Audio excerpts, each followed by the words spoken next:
Hi, guys.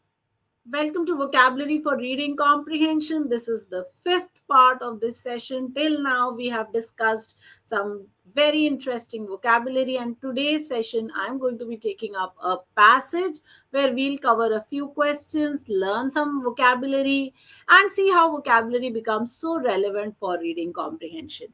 I hope you've all been part of this journey, and I hope that you're all enjoying it. If you have any feedback, please make sure that you put the feedback in the comment section. Oh, I forgot to ask you if I am audible and visible, guys. So if I am audible and visible, please give me a yes or a no in the chat box. Okay. So do that, please. First of all, check to see if I am audible and visible. And if I am, also remember to hit the like button, guys. It's so important. I just love your likes, your shares, and your subscribes. Please make sure that you do each one of these. The likes, because of course, those thumbs ups make my day. Share because more people can take advantage of this session where we are going to be talking about more vocabulary for reading comprehension. As you know, CLAT, ALET, SLAT, whatever exam you're writing, all of these exams have a very huge component of vocabulary. Whether it's just reading comprehension, whether it is the vocabulary based questions, you will need to know your vocab as much as possible. Also, subscribe because if you don't subscribe, you can't be part of the chat box or the discussion. So, please make sure you subscribe and hit the bell icon and that you are there with us in every session. In the previous session, we had discussed some words from humanities, and prior sessions, we did some legal words and some other words. We'll continue doing them. I will intersperse my sessions on vocabulary, reading passages with some words so that you enjoy both sessions. Okay. In the month of Feb, we are going to be covering a lot of vocabulary for you. So be ready, enjoy the trip, and let's get started for today. So here's the passage. This one is from CLAT 2025. I'm going to take up passages from CLAT 2025. We'll read the passage together and then we'll try and see what the meanings of these words are or how you will be able to use them in your passages. So the right kind of education consists, okay, what you can do is you can pause this video right here, right now, take a minute or two, and then thereafter subsequently view it. I am going to continue with my explanation so that all those who are here live can keep hearing the passage. So the right kind of education consists in understanding the child as he is without imposing upon him an ideal of what we think he should be.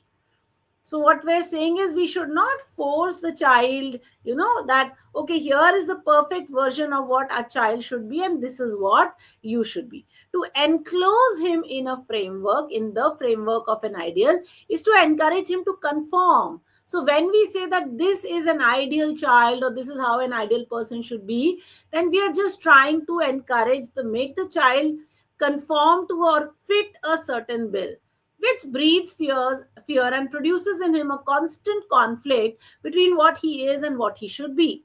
So when this happens, when we make the child conform, we are creating fear in his mind, and we are producing in his mind, we're creating this conflict in him.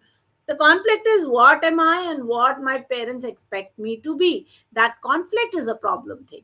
And all inward conflicts have their outward manifestations in society. So any conflict that is part of a person's, mind, his brain, his heart, will have some outer form, outward manifestation in society. So whatever is going on in a child's mind will come out in some sort of behavior of his in society. Now, if the parent loves the child, he observes him, he studies his tendencies, his moods, his peculiarities. So when we say peculiarities, things that are very specific to a child. It is only when one feels no love for the child that one imposes upon him an ideal. So if you don't feel love for your child, then you will say, okay, this is how you should be. You force him, or you make sure that he follows an ideal. For then one's ambitions are trying to fulfill themselves in him. So you're trying to fulfill your own ambitions in the child, wanting him to become this or that. So you want to force the child to become a certain way because that is what you wanted. If one loves not the ideal but the child, so if you don't love the ideal, you love your own child, then there is a possibility of helping him to understand himself as he is. So you will essentially try and help the child understand what he is, and then help him achieve what he wants to. Ideals are a convenient escape. They're very easy escape. And the teacher who follows them is incapable of understanding his students and dealing with them intelligently. So if you're a teacher who doesn't understand his students, then he will try and force the ideals on a child. For him, the future ideal, the what should be, is far more important than the present child. So then the teacher is forcing the child into a mold. So he says, okay, this is what you need to be. Here is how you conform. The pursuit means following of an ideal excludes love. So it removes the love in it. And without love, no human problem can be solved. So you cannot solve a human problem. If the teacher is of the right kind, he will not depend on a method, but will study each individual pupil. So he'll study everyone. In our relationship with children and young people, we're not dealing with mechanical devices. So these are not machines that can be quickly repaired, corrected. But with young people, with living beings who are impressionable, that means they can be impacted. They're volatile. They're very, mercurial. They can change very quickly. They're very sensitive. So they get hurt. They're afraid. They're tired. They get scared. They're affectionate. And to deal with them, we have to have a great understanding, the strength of patience and love. When we lack these, when we don't have these, we look to quick and easy remedies. We look for methods that will help and hope for marvelous and automatic results. We want some really good results. If we are unaware, mechanical in our attitude and action, that means we are very machine like. We are, here is how something should be. We don't bring out our emotions. We fight shy of any demand upon us. So we avoid any demands that are made upon us that is disturbing and that cannot be met by an automatic response. So we avoid those things, and that is one of our major difficulties in education. What a lovely passage this is, guys. So this is from a book called The Right Kind of Education by J Krishnamurti, very famous Indian writer about education. Now let us look at the questions. I've put some 10-12 questions here. I've also added the actual CLAT questions here. We'll try and solve each one of those. I hope you've been able to understand the passage, and let's take a look at the questions. So what does the word volatile most likely mean in the passage? Take a minute, think about it, and then we will discuss. Now, the word volatile, explosive and unpredictable, calm and composed, logical and steady, resilient and enduring. Enduring means long lasting, right? Resilient means something that can bear anything, okay? So it's very strong. Logical and steady, we know. Calm and composed. Explosive and unpredictable. Explosive means something that will burst very quickly, and unpredictable, that cannot be predicted. You cannot say how it will happen. So the word volatile will most likely mean explosive and unpredictable, something that cannot be judged and cannot be said that okay, this is how it will happen. So that's explosive and unpredictable. All right, let's take a look at this next question. What is the antonym of conform as used in the passage? So what does the word conform mean? Conform, let's quickly go back to the passage and say what conform. You encourage him to conform. That means you encourage him to agree or follow an ideal. Okay, so if conform means to follow, then antonym of conform will be to not follow, right? So therefore rebel would be a good choice of word for us. Disobey is to disagree with with an order, right?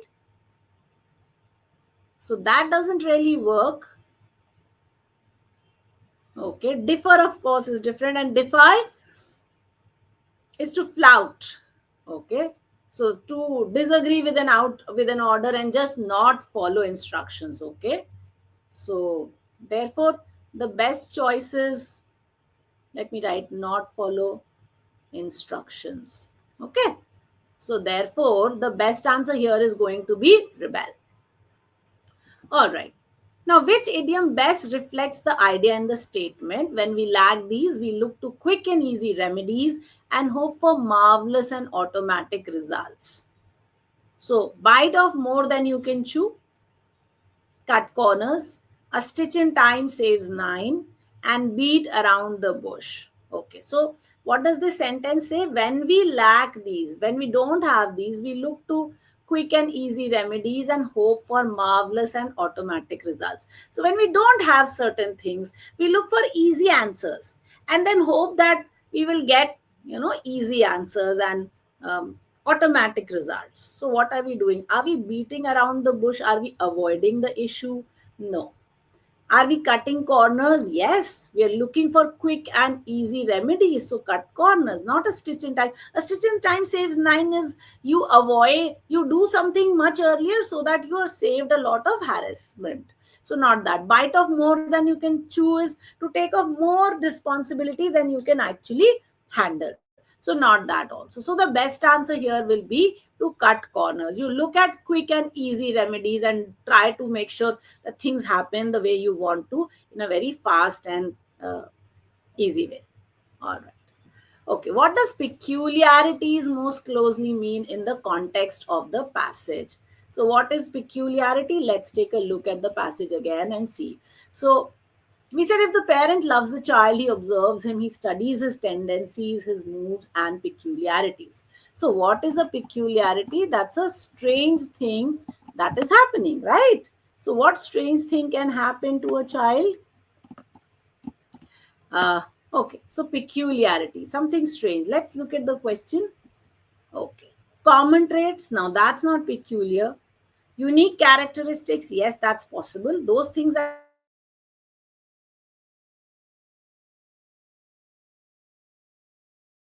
Flaws are negative. So we don't know if we were looking for negative here. So no. And strange behavior again, we were not looking for strangeness. We are saying this is his peculiarity. So this is a behavior that is very specific to a child, right? So therefore, not strange behavior. The best answer here is going to be B, unique characteristics. Okay.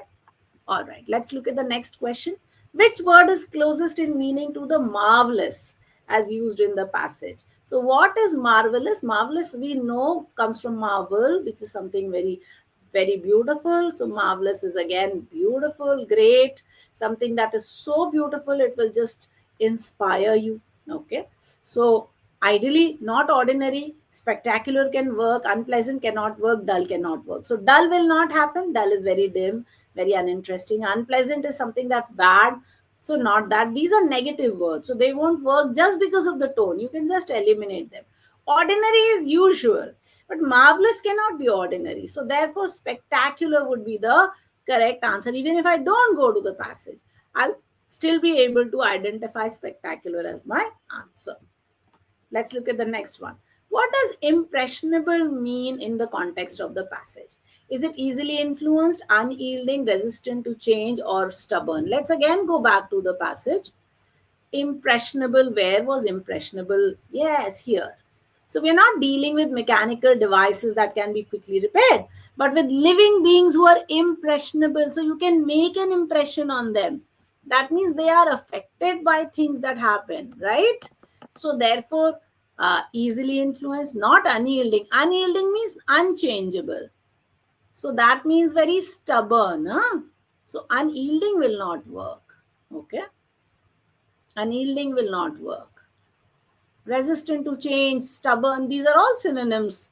So they will not work. The correct answer will be easily influenced. Someone who will take their cues from you and change. All right. What does mechanical mean in the phrase mechanical in our attitudes and actions? So, what do you mean by mechanical? Is it rigid and unfeeling? Is it technologically advanced? Is it highly creative? Is it physically strong? Again, let's go back to the passage and look once. So, we said if we are unaware, mechanical in our attitude and actions, we fight shy of any demand upon us that is disturbing. Mechanical means like a machine, motor like. So, therefore, we are essentially unfeeling, rigid and unfeeling, right? So, that will be your answer. It doesn't mean technologically advanced, doesn't mean highly creative, doesn't mean physically strong. Rigid and unfeeling, we're very strict in the way we think of things. Okay, so therefore, rigid and unfeeling is the correct answer. Which word from the passage is associated with fear or apprehension in children? So children who are afraid or who are apprehensive, they're not affectionate means loving. So that will not work. Conflict is fight, okay, but that is not okay. It can be associated with fear or apprehension. Volatile is changing. Okay, let me write changing or mercurial. Okay, now that is not associated with fear. Okay, mercurial. No. Sensitive. Sensitive means someone who is easily affected by things, right? So yes, that can be associated with fear. Let's quickly take a look. So we were saying children are impressionable, volatile, sensitive, afraid, affectionate, and we have to have understanding, strength, and patience. So here we've spoken about sensitive. So I think the correct answer here should be sensitive. That they're easily affected. There is fear, there is apprehension in the children because of this. Okay. All right. The term framework in the passage suggests a loose structure, an organized system, a decorative system, a hidden meaning. Of course, I've given you the answer, an organized system. So, yes, that is the correct answer. Oh, for some reason, I've marked all my answers subsequently. Okay. Okay. I don't know how that has happened. I somehow missed these questions. But anyway, that's all right. Okay, so framework, of course, is an organized system. So that's going to be your correct answer. What is the implication of the word exclude in the phrase the pursuit of an ideal excludes love? So exclude means include and promote, leave out and prevent, conflicts with, reinforces. So reinforce means to make strong. That will not work. Include and promote means to be part of. No. So when we say the pursuit of an ideal, so when you're looking for an ideal that does not have love, so therefore leaves out and prevents love, not conflicts. Okay, you're not fighting with it. You're just saying ki, if you're pursuing an ideal, you're not considering love, so you're leaving it out and you're preventing it. Okay, so correct answer will be B. All right, here's the next question. Now, which of the following currently reflects the intention of the author of this passage? So, you identify for me what is the author's intention. Why has the author said this? The right kind of education for a child cannot be without love, care, and understanding. True education should be governed by a tendency to conform a child to our ideas. This is the exact opposite of what the author has said. The teacher should focus on how a child should be according to his or her methodology, hope, and expectation. So, you fit the teacher's bill? No. Parents and teachers should work together collectively to guide a child on what he should do as per their ambition. So, you follow the teacher's ambition? No. So, the correct answer will be option number A, that the right kind of education for a child must include love, care, and understanding. Right? It has to have that. If you love your child, that's the right kind of education. So, that's your correct answer. In light of the above passage, what will be the result of forcing a child to conform to a framework of an ideal? It will make the child an ideal child? No. It will create confusion and fear in the child? Yes, possible. The child will get into a conflict. It will discourage the child to conform to the ideal. No, it will not discourage the child. If you force the child to follow an ideal, will he be discouraged? No.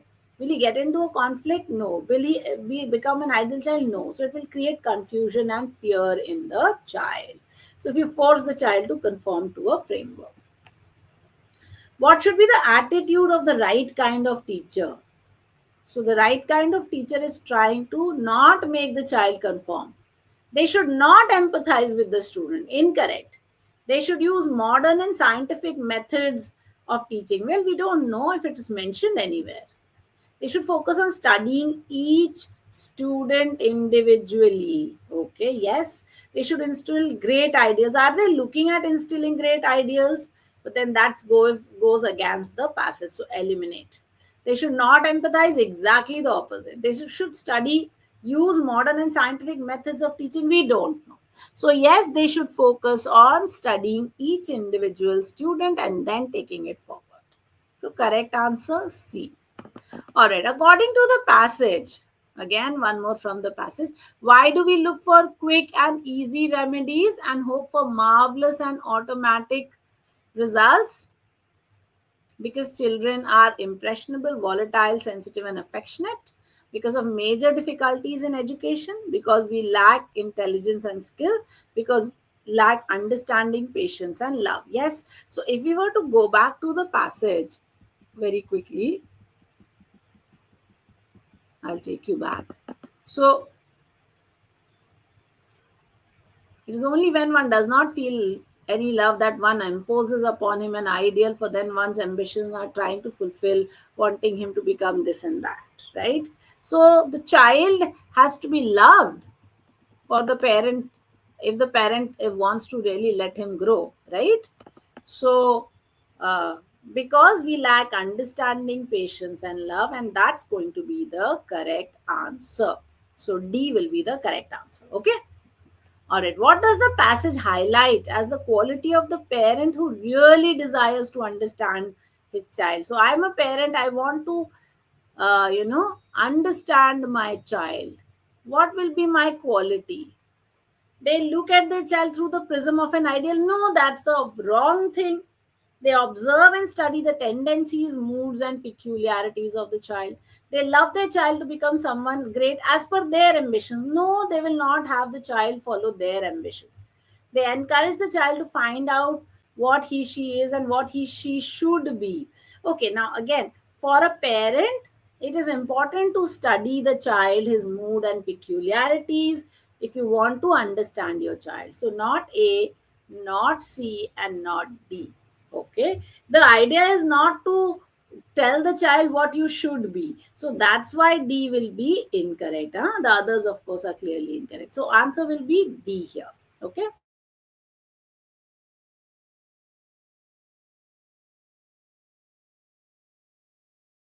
It's stable, steady, and constant. D, all of the above. Okay, because you're looking for antonym for the word volatile, not a synonym. All right. With that, we come to the end of today's session, guys. I hope today's session was helpful. For any feedback, drop a comment in the chat box. Remember to stay in touch. I will see you next week. We will be covering some scientific vocabulary in the next session. Do make sure you join me and we will have a lot of fun. Thank you so much. Every Saturday, same time, same place. Remember to hit the like, share, and subscribe, and the bell icon, guys, if you want to get notifications for our session. My name is Abhilasha, and I will see you around. Bye bye.